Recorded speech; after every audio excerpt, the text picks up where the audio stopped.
يا أيها النبي إنا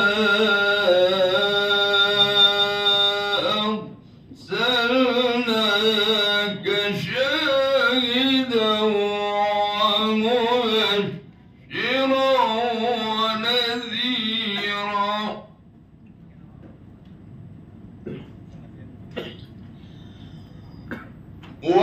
وداعيا إلى الله بإذنه وسراجا منيرا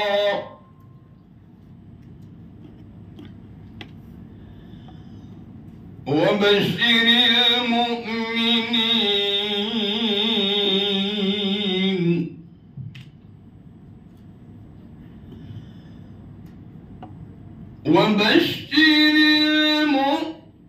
المؤمنين بأن لهم من الله فضلا كبيرا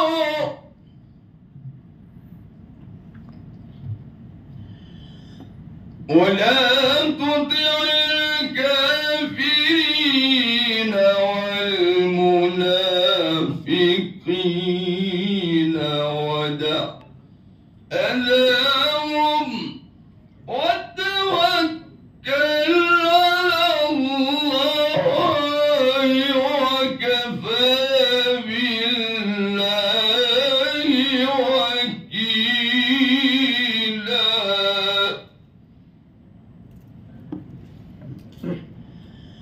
بسم الله الرحمن الرحيم وإذ تأذن ربكم لئن شكرتم لأزيدنكم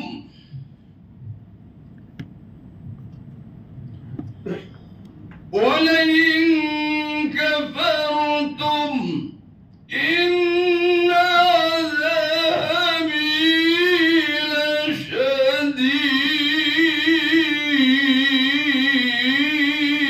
لشديد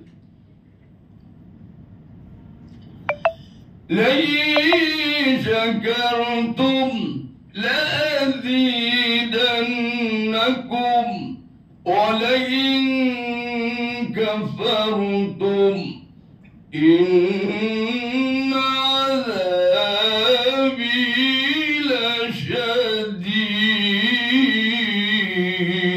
لشديد صدق الله العظيم.